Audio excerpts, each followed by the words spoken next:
সুন্দর একটা পারিবারিক বিয়ের আয়োজন নিয়ে গ্রামে চলে গিয়েছিলাম। তা নিয়ে থাকছে আমাদের আজকের এই মিনি ব্লগটি। চলো শুরু করছি। আসসালামু আলাইকুম, হ্যালো এভরিওয়ান। আমি আর আমার প্রিন্সেস রেডি হয়ে গিয়েছি সকালে ঘুম থেকে উঠে। তো এই দাওয়াতটা আমাদের আগেই ছিল, আমরা প্ল্যান করলাম সকালে ভোরে চলে যাব, কারণ দেরি করে গেলে গ্রামে একটু হাঁটাহাঁটির ব্যাপার থাকে। আর গ্রামের পরিবেশে গেলে বাচ্চাকে নিয়ে যদি একটু মাঠে ঘাটে না হাঁটি তাহলে তো চলবেই না।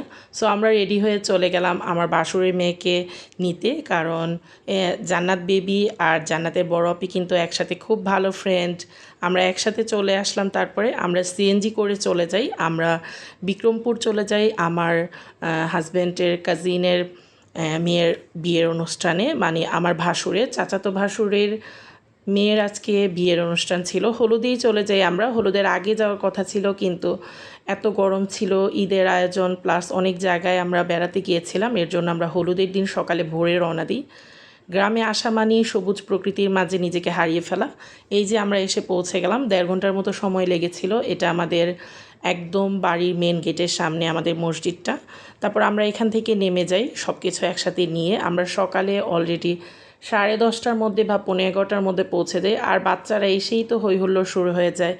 আমরা এখানে ড্রিঙ্কস নেই, মানে এখানে লেবুর শরবত, জুস এগুলো দেওয়া হয়েছিল, মিষ্টি, সকালের নাস্তা, এগুলো সব করে আমরা হাঁটতে বের হয়ে যাই। বিক্রমপুরের ঐতিহ্যবাহী গড় হচ্ছে কাঠের বাড়ি।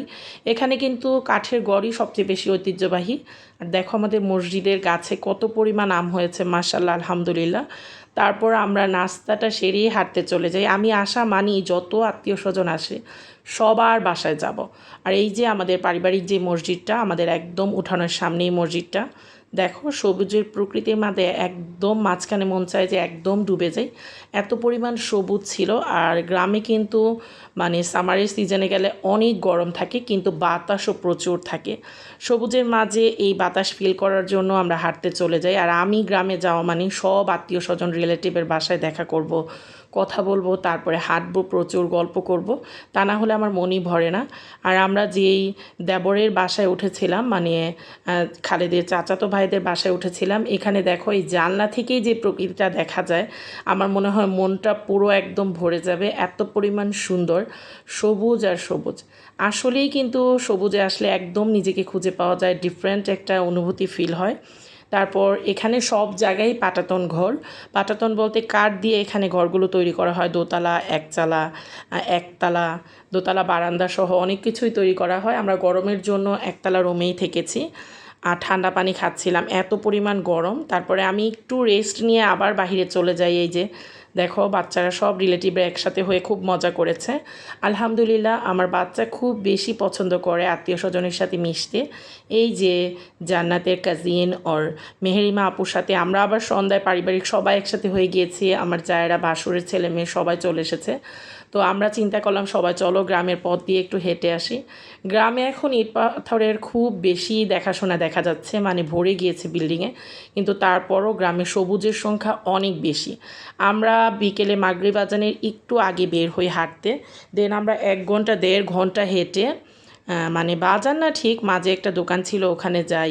এখানে একটা রিসোর্টের মতো বাড়ি করেছে, খুবই সুন্দর বাগান, প্লাস বাড়িটাও খুব সুন্দর। বললাম না গ্রাম এখন শহরের ছোঁয়ায় ভরা, তারপরও গ্রামে সবুজে অরণ্য এবং সবুজ দেখলে তোমার 2 চোখ জুড়িয়ে যাবে, এত পরিমাণ সবুজ এখানে।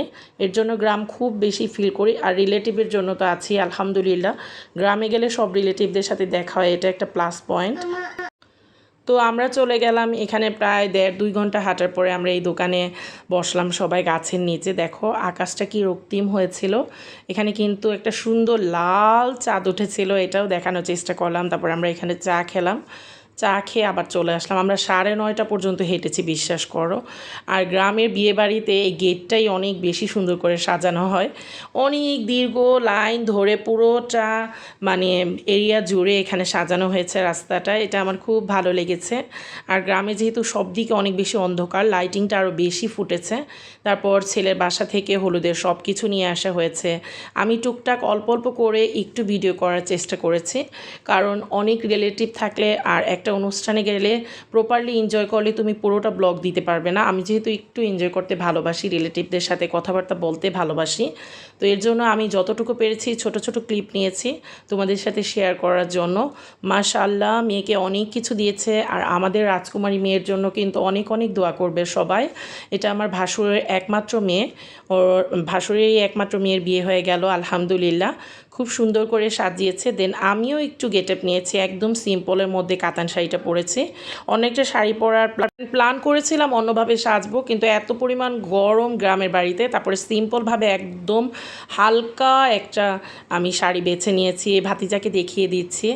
আর আলহামদুলিল্লাহ রিলেটিভরা, বাচ্চারা সবাই অনেক বেশি লাইক করে আমাকে। দেন আমি সবার পছন্দের কাকিমা বলবো। হ্যাঁ, তারপরে আমি এখানে চলে আসলাম। আমাদের যত ননাসেরা ছিল বড় অ্যান্ড যত চাচি শাশুড়ি আত্মীয় স্বজন ছিল সবার সাথে খুব আড্ডা হলো। বউকে একটু দেখিয়ে দিচ্ছে আমি। এখানে কিন্তু চারপাশে পাটাতন ঘর। আর দেখো মাশাআল্লাহ আমাদের রাজকুমারীকে কি সুন্দর করে সাজিয়েছে। সাজার পরে আমরা চলে গেলাম স্টেজে। আর স্টেজে সব কিছু দেখানো সম্ভব না, যেহেতু আমরা সবাই বসেছিলাম এবং অনেক আড্ডা দিয়েছিলাম। আর বাচ্চাও ছিল, বাচ্চাকে রেখে রেখে চলে গিয়েছিলাম। তারপরও আমি ছোট ছোট একটা ভিডিও তোমাদের সামনে তুলে ধরা এখানে চলে আসি। ওই যে আমার দেবরের একটা মেয়ে দেখো মাশাআল্লাহ, হাফসা। আর এখানে আমার ননাস এবং আমার যা একসাথে এখানে দিতে উঠেছে, কারণ এখানে 2জন 3জন করে উঠে উঠে সবাই দিচ্ছিল। আর আমি চেষ্টা করেছিলাম সবার ভিডিওটা ধারণ করার জন্য। আমি আর উপরে উঠতেই পারিনি, আমার সব ননাসেরা এখানে উঠেছিল। কাজিনদের সাথে দেখা হলে আমাদের জীবনে অনেক বেশি কথা থাকে। আমার শ্বশুর বাড়িতে গেলেও আমার হাজব্যান্ডের যারা কাজিন, মানে হাজব্যান্ডের বড় বোন যারা, চাচাতো বোন মামাতো বোন, চাচাতো বোনের সাইড থেকে, মানে চাচাদের সাইড থেকে যেহেতু এসেছি, সবার সাথে আলহামদুলিল্লাহ আমার রিলেশন খুব ভালো। তো সবার সাথে ভালো হওয়ার কারণে খুব বেশি আড্ডা দেওয়া হয়। দেন আমি ভিডিওটা পুরোপুরি প্রপারলি তোমাদের দেখাতে পারি না। ছোট একটা ব্লগ করেছি হলুদ এবং বিয়ের, এই ব্লগটা তোমাদের সাথে শেয়ার করার চেষ্টা করেছি। আমার মেয়ে ক্লে দিয়ে সারাক্ষণ কিছু একটা বানিয়ে দিতে হবে, এটা তার নতুন একটা আইডিয়া মাথায় চেপেছে। তো সারাক্ষণ বানিয়ে দিয়েছি। দেন রিল্যাক্সভাবে তাকে কোলে নিয়েছিলাম, কেউ কিছু মনে করো না, কারণ খুব বেশি কমফোর্টেবলভাবে ফিল করে আমার বাচ্চা আমার সাথে কাটাতে। তো এইখানে বসেও আমরা একসাথে অনেকক্ষণ আড্ডা দিলাম, মুরব্বীরা কথা বলছিল, এটা শুনলাম। আমরা এখানে বসেছিলাম অনেকক্ষণ, 2-3 ঘন্টা বসে খাওয়া দাওয়া করে তারপর বেবিকে নিয়ে আমি আবার বেক করি। এখানে সব রিলেটিভ এসেছে, সবাইকে ভিডিওতে ধারণ করা আমার সম্ভব হয়নি, তবে আমি চেষ্টা করেছি সবাইকে মাশাআল্লাহভাবে কিছু কিছু ক্লিপ দিতে। এই যে দেখো ঘরের ভিতর থেকে পদ্মা সেতুর ব্রিজ দেখা যাচ্ছে। আর রাতের অন্ধকারে তুমি যদি গ্রামকে উপভোগ করতে চাও তাহলে গভীর রাতে হাঁটতে হবে। দেন আমি সবাই ঘুমিয়ে পড়েছে, বিয়েবাড়ির সবাইকে ছেড়ে চলে এসেছি। ভাগিনা মানে ননাসের ছোট ছেলে এবং জায়ের ছেলে, ওরা কিন্তু আমারই কোলে পিঠে করে বড় হয়েছে। ওরা এই যে এত ছোট, আমার বিয়ের পরে ওরা হয়েছে। তো ওদেরকে নিয়ে চলে আসলাম আড্ডা দিতে। আমরা এখানে রাতে এসে গাছের নিচে বসে প্রায় রাতে 4:30 পর্যন্ত আড্ডা দিয়েছি। ডিফারেন্ট কিছু অনুভব করতে হলে কিন্তু তোমার মনোভাবও ডিফারেন্ট করতে হবে। তারপর সকালে ঘুম, সকালে বলতে সারা রাতই আমরা কথা বলে কাটিয়ে দিয়েছি। দেন সকালবেলা দেখি বিয়ের জন্য মাছ নিয়ে এসে পড়েছে, মাছ কাটছে। তারপর আমি আর কোনো ব্লগ নিতে পারিনি, এর মাঝে বউ সেজে চলে এসেছে। দেন সবার সাথে গল্প টল্প করে বউর একটু ছোট ক্লিপ নেওয়ার চেষ্টা করলাম। আমরা ওদিনই ব্যাক করেছিলাম বাসায়, যার কারণে পুরো ভিডিওটা তোমাদের সাথে দিতে পারিনি। তারপর আমরা বরের একটা ভিডিও নিয়ে নিলাম। মাশাআল্লাহ তোমাদের দাম্পত্য জীবন অনেক সুখের হোক এবং কারো নজর না লাগুক। তোমরা সুখে শান্তি এবং দৃঢ় জীবন কামনা করি তোমাদের। তারপর মেয়েকে খাবারের জন্য নিয়ে যাচ্ছে। দেন আমরা মেয়েকে এখানে বিয়ে পড়ানো আগেই হয়ে গিয়েছিল। তারপর মেয়েকে আমরা বিদায় দিয়ে চলে আসি। দেখো এখানে এক সাইড দিয়ে ট্রেন যাচ্ছে, এক সাইড দিয়ে আমরা বাইপথে যাচ্ছি। আমরা চলে আসলাম, আমরা খুব শর্টকাট রাস্তায় এসেছি। দেন বাসার সামনে এসে নদী পার হয়ে বাসায় এসে পড়েছি। একটা সুন্দর পারিবারিক একটা আয়োজন, বিয়ের অনুষ্ঠানে গিয়েছি, সম্পূর্ণ করে এসেছি। Bye bye.